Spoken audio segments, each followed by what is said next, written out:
Village people. Today is day 3 of my lifestyle visit, and it was another beautiful, gorgeous day with just a few white clouds.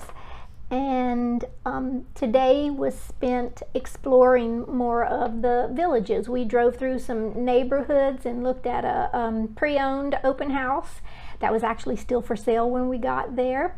And it is just kind of a perfect segue into answering a lot of questions that I've been receiving about what to bring on a lifestyle visit, buying a home, golf cars, and tons of questions about food. Oh my goodness. So without further ado, let's get started.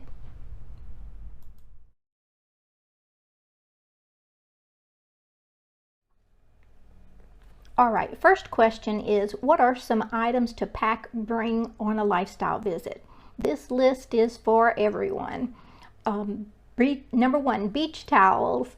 There are regular bath towels in the villa, but no beach towels, so you'll need those if you plan on visiting the pools.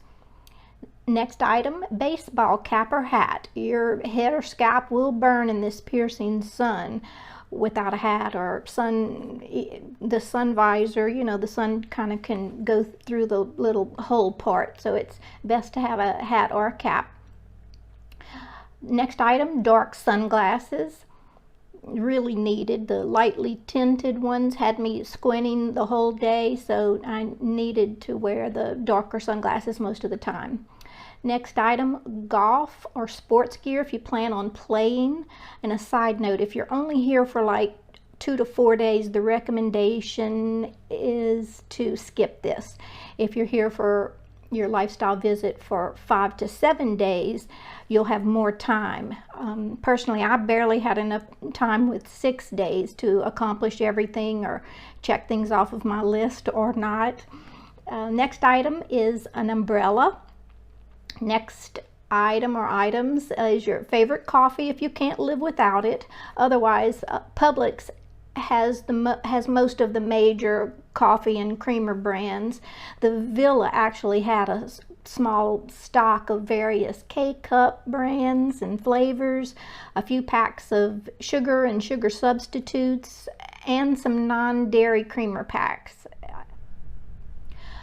The villa actually had soap, shampoo, and lotion in the bathrooms. The kitchen had paper towels, trash bags, laundry detergent, dishwashing liquid, and pods.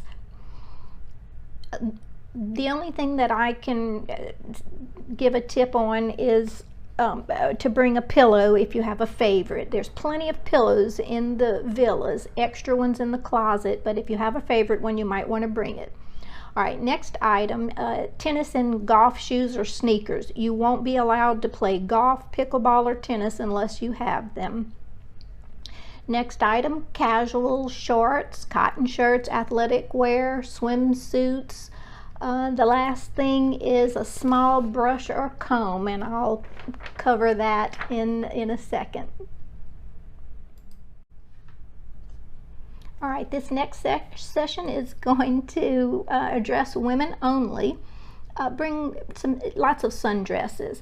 Regarding the small brush or comb, you need to keep that in your purse, because after golf cart rides, my goodness, you don't want to scare the locals, right? And here's another tip. Ladies, leave the Spanx at home. No, really. No one cares about your roles in the villages, I promise. And if you decide not to heed this tip, make sure you pack a pair of scissors, because after 1 or 2 dances in the squares and a golf cart ride back to your villa, your sweat will have fused them to your rolls and you will have to cut them off. I'm not playing. And men, I did not forget about you. Bring polo or golf shirts, as collars are required for playing golf. Now, this is a repeat, but very important. Please bring a hat or baseball cap. If you are out of hair, you will need the hat for protection from the sun. If you still have some hair, that hat or cap is going to keep it from blowing all over on the golf cart rides. I'm serious here, guys. Your comb over will not stay over, and no one needs to see that. Okay. All right, next question. What to wear in the villages? All right, this was the summer months, which is any month except January or February in Florida. So this is based on the assumption that you're not traveling to other locations before or after your lifestyle visit. The dress code is definitely Florida summer casual 24/7. Shorts, capris, casual tops, casual sundresses, sandals, sneakers and golf shoes, and polo shirts. Remember, if you want to play golf, or sneakers for pickleball and tennis. Men and women generally wear shorts, even to eat at the country club. Your favorite pair of earrings and everyday jewelry is all you really need for this trip. You're probably not going to want to wear jeans or pants unless you visit around November. Here's just some examples of what people wear. You might even want to wear some neon. All right, next question. Besides the furnished villa or bungalow and a golf cart, what else is included in the lifestyle visit? 2 bikes and helmets were included. Your Wi-Fi, internet, cable TV is included. And your guest IDs, which give you access to the recreation centers and pools. You may be asked to show your ID at the neighborhood pools. I was asked at the Collier pool, and I was happy they did. It showed me that they take safety and resident-funded amenities seriously. You also get the following during your visit per your ID card here. This is a picture of mine. 1 movie ticket, 1 round of championship or executive golf. All of this is included. A large bucket of golf balls at any driving range, 1 game of priority tennis pickleball, and this one was my fave, a 20% discount off the total of 1 purchase excluding sale items at Banner Mercantile. That's the village's logo store, and they're found in each square. Here's the one at Brownwood. A really cute store. They had a lot of nice things there. Next question. Did the village's rep on the lifestyle visit pressure you to buy a house? No, not at all, and it was very much appreciated. He didn't ask all those awkward personal questions some realtors and agents ask, and he didn't ask for financial information. Someone asked that question too. I did tell him my price range and the general area I liked. I think they know if you're there, you're not going to waste their time. Not to mention, right now, you really can't waste their time. Homes are selling so fast that in at least one case, a couple who had never stepped foot in the villages recently bought a home remotely. This might be a good place to mention time budgeting. It is very tempting to want to just play because it feels like you're on vacation the whole time you're here. I had to keep reminding myself that chilling by the pool or scheduling a game or a lesson at the rec center would take up valuable daylight house hunting time. I also wanted to see as much of the villages as I could while there. I still had fun. The daily adventures is part of the fun, right? And there was plenty of evenings at the squares and restaurants and shows where lots of fun was to be had. All right, the next question was regarding driving a golf cart in the villages and do I need insurance while there? Y'all, one thing I never expected was that I would have any trouble getting around on a golf cart. I just turned 60 in May. I'm active, healthy, pretty smart, and being from Louisiana, it takes a lot to scare or discourage us, but I was discouraged after that first golf cart ride. If you watched the day 1 video, you may have heard me mention that I wasn't going to show the video of that first golf cart ride. Here's what went down. The village's rep drew a map for me to get to Publix and Brownwood by golf cart. Of course, I got lost and did everything wrong. First thing I did was go through the security gate arm thing and drove right past the sign that says no carts past this point. I'm also 5 foot nothing, so I have to sit with my butt on the edge of the golf cart seat the entire time driving just to be able to press the accelerator. I know, short people problems, right? Now, just to be clear, I could actually see the Publix sign. I just could not get to Publix. I know that doesn't make sense, but let me walk you through it. When you're driving in a car and you need to turn towards a destination that you can see, the natural inclination is to go to the road and turn right or left towards the destination, right? That's not how it works in the villages on a golf cart. To get to a place, often you must go in the opposite direction to get to a cart tunnel or a bridge or some road or path that will eventually take you in the direction you need to travel. Clear as mud, right? Anyway, I drove around and around in beautifully manicured landscaped circles and was so frustrated I stopped next to a street because I didn't want to be in the way of those behind me that knew where they were going. And just like everyone says, and right on cue, a really nice couple stopped and asked if I needed help. I had no idea that I still had my camera on when I laid it in my lap, but it captured the audio only of that encounter, and I'm going to play that for you. Anyway, armed with a little encouragement, I was off again, and I still got it wrong.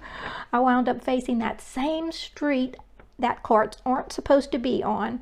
It was a huge 4-lane main road, and I did take the couple's original advice and just drove down the street in the golf cart.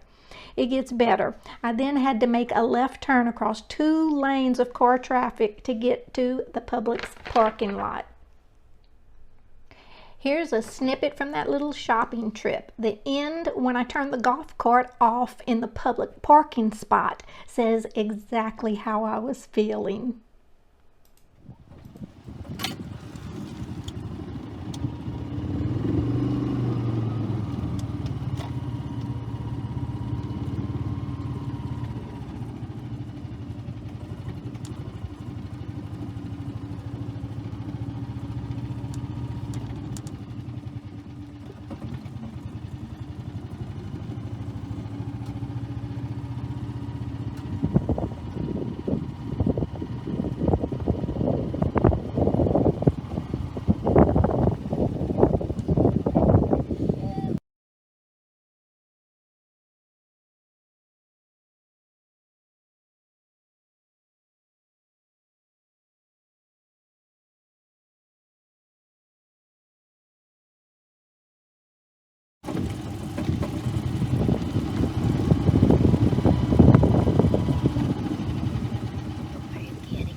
drive down the road, when you turn right, it says no carts.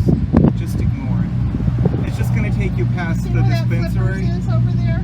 and then go back out the other way. Oh. It's only like from here to there, the part that's no carts, so I wouldn't worry about it. It doesn't work very well. Oh my gosh, thank y'all so much. Sure.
I also downloaded the Villages app while I was in Publix. It was the best $7 that I spent. It's this one here. I also recommend getting the Waze app, just FYI. The Villages GPS app has voice navigation for the golf cart paths, and yes, you can hear it on the gas golf cart. It took me 30 minutes to get from the bungalow to Publix, but it only took me 4 minutes to get back using this GPS app. And yes, there is free navigation on the Villages app, but it doesn't have voice navigation. Someone mentioned they're working on this, but it wasn't available for me when I was there in June. Here's an example of what the voice navigation sounds like while riding on the golf cart.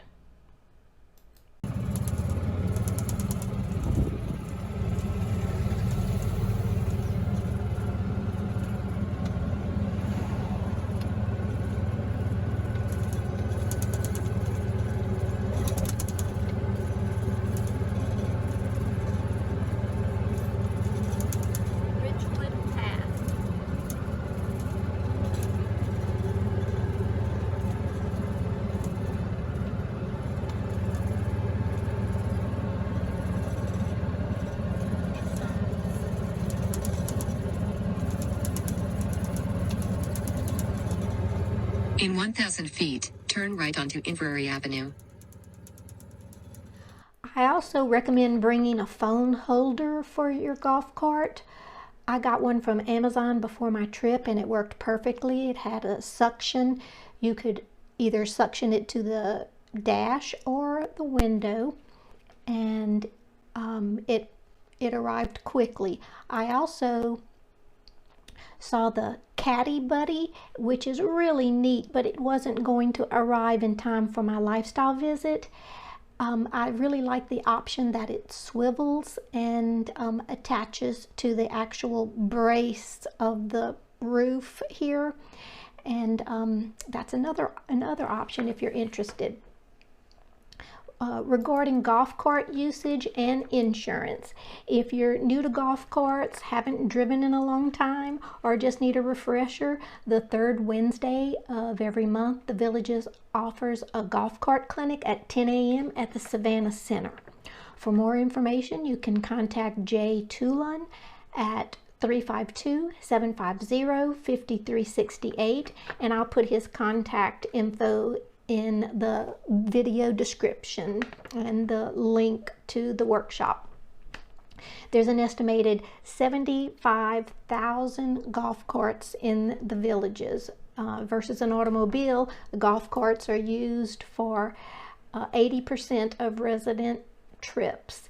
And this obviously doesn't go without accidents and mistakes. So one of the questions that came up was regarding insurance. And I want to show you this user's agreement by the villages regarding golf cars. This is a waiver that you have to sign with your villages rep when you arrive. And it basically goes over some safety information and information about Florida laws, like you must stay in a golf cart lane, must be, in here it says 18 years of age and over to drive, no smoking is allowed in the golf cars, only 2 persons per bench seat, etc. It goes over that, but I wanted to go over these 4 points here. The risk of loss and damage. I understand that, and I shall bear all risk or losses associated with golf car, bicycles, or any portion thereof not covered by insurance, and I will return the golf car and bicycles in as good a condition as I received them. The next one is indemnity of owner. In consideration for use of the golf car and bicycles, I hereby understand that I am responsible for all damages and injuries arising from the use and operation of the golf car and bicycles. I further agree to indemnify and hold harmless the villages of Lake Sumter, Inc. and the village's operating company against any and all claims, losses, causes of action, injury, or expenses, including attorney's fees and legal expenses resulting from the use and operation of same. I understand that my right to use the golf cart and bicycles is not assignable. This agreement is governed and construed under the laws of the state of Florida, and you must sign and date this document upon arrival. I want to finish up the discussion on the golf cart insurance, and basically what I ended up discovering is the owner of the golf cart's insurance covers their liability, not your liability. And your homeowner's policy does not cover golf carts, and your auto insurance policy does not cover golf carts. These are the things that I found out on my own. Everyone needs to check their own information and with their own agents. I also contacted the insurance agency in the villages and asked if there was such a policy that a renter could purchase, similar to what a person buys when they rent a car. And I was told there's no such policy that you can buy unless you own the golf cart. The agent said they do sell a policy to local homeowners that rent their homes and include golf carts, but that most are reluctant to buy those or purchase those or add those onto their policy because of lawsuits or something like that. I then checked with 2 other larger golf cart rental companies that's located in the villages, and neither of them offer the renter an option to purchase additional insurance coverage which would protect the person. Said the same thing. Can't sell a policy where the person doesn't own the golf cart. So as it turns out, a large number of people driving around in the villages are renters with no insurance coverage. Another insurance agent said that the owner is not covered for liability once a guest leaves your property with any items included in the listing, like, for example, bikes, chairs, coolers, beach equipment, scooters, golf carts. The homeowner is only protected if the accident actually occurs on the property. And I wrote that down word for word. I had to work to get a decent answer and was really surprised that this isn't made clear. So you're not covered by your own insurance policies, home or auto. You aren't allowed to purchase liability for a golf cart that you don't own, so you have no way to insure yourself when you have a beach rental or a rental in the villages. That's basically what I learned. If anyone has anything different, please drop it in the comments, because I couldn't get any other information other than what I just reported. All right, the next question. Did you find that the villages is too big now? It is huge, but it was my first time there, so I don't have anything to compare it to. I learned there are over 80 villages, over 100,000 homes. The $164 amenity fee covers a lot, like 3,000 clubs, 100 amenity centers like neighborhood centers, and the larger regional recreation centers. Honestly, whenever they say that it's like Disney and you can't see it all in a week, that's absolutely true. The next question is, aren't you afraid of hurricanes? No. And this is the way that I look at it.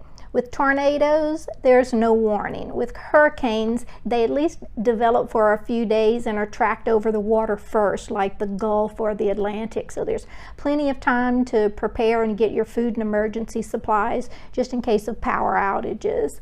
In Louisiana, we have hurricane parties. The National Oceanic and Atmospheric Administration has already published the 2021 hurricane names.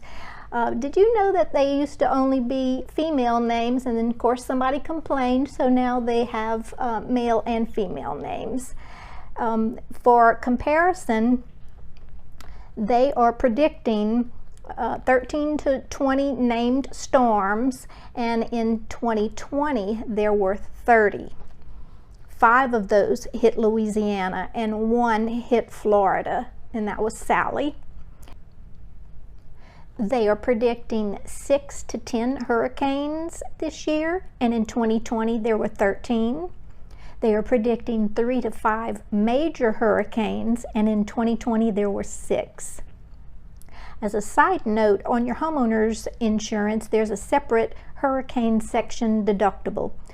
Some deductibles are written with a percent of the insured value of your home, like 2%, 5%, 10%, which can get rather pricey. I like the options that are written with a flat hurricane deductible, like $500 or $1,000. They offer both of those options here in Louisiana.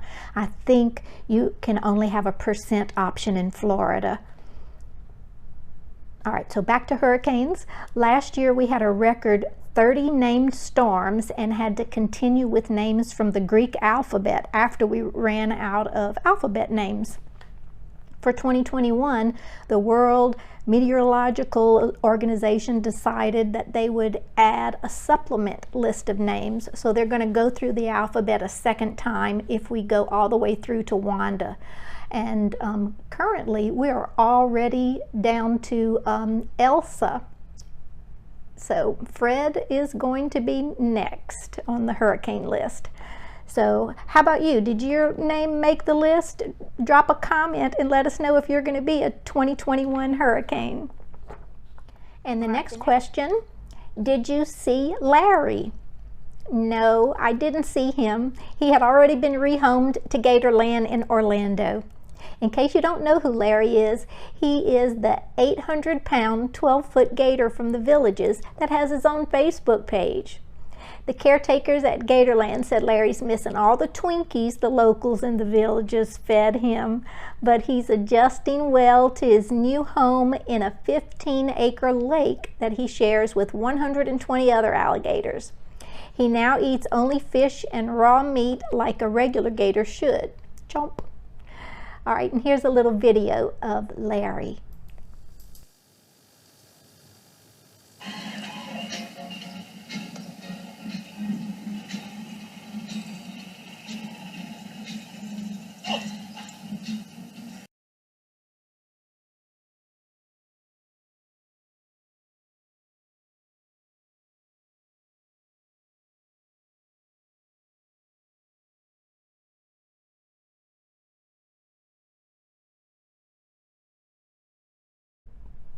The next question is, did you buy a house on your lifestyle visit? No. While I was there, homes were selling before agents could even get pics uploaded.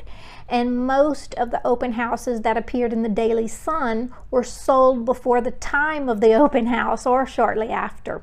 So I'm still searching for a home between the sixes or maybe south of. If you happen to know someone considering selling, please let me know. I'd love to go back and maybe even rent for a couple of months.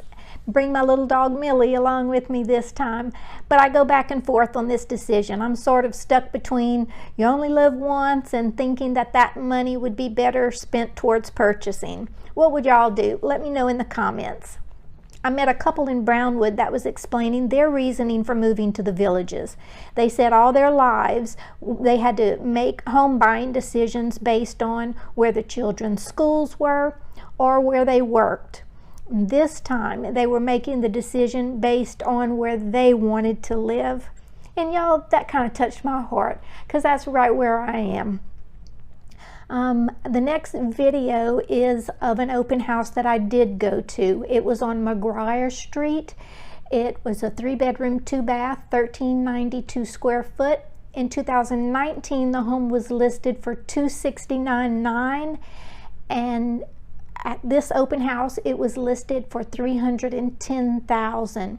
It's been pulled from the market. I'm not sure why, but the video is just me on my own looking at it. I just took video, went around outside, and here it is, an example of what it's like to be looking at houses in the villages.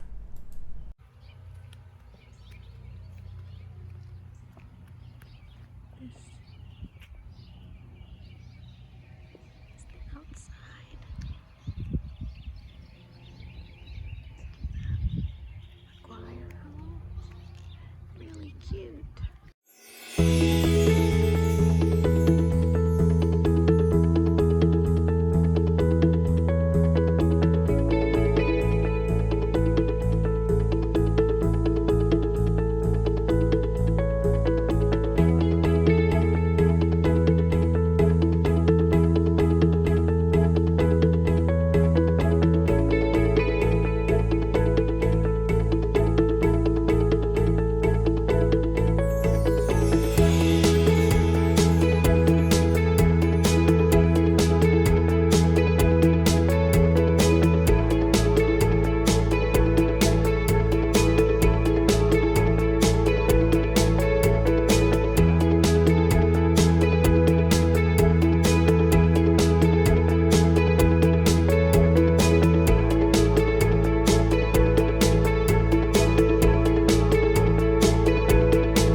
And then 466.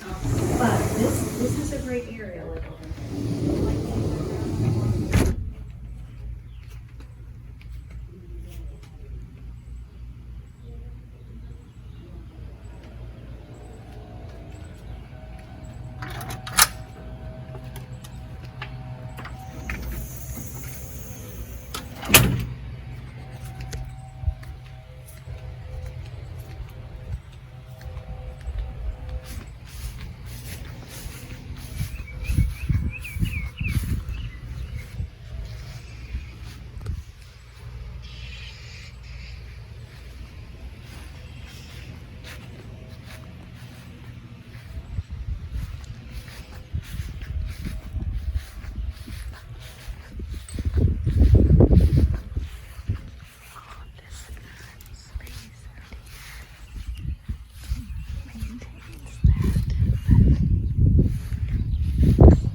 feet are literally sinking in the grass. It's so soft.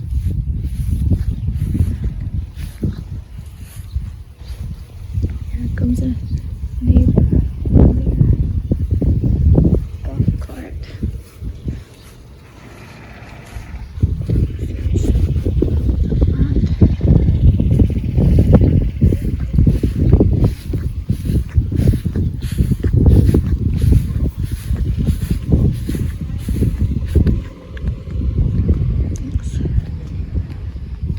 Two cars in the parking lot for sure.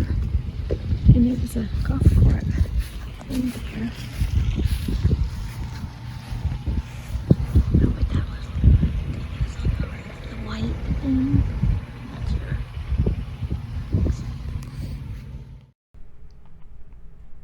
And that's a wrap. Also, I didn't want the video to be over 30 minutes, so I'll add all the food and other questions to the next video. Let's have a giveaway. I embroidered this dish towel for a friend I met in the Villages. I got all these great phrase suggestions from the Villages Facebook group. I have an extra to give away, and I'll pick a random winner live in the next video. Just subscribe and comment subscribed if you want to enter. Oh, and FYI, I became a much better golf cart driver by the end of the week. Tiger out.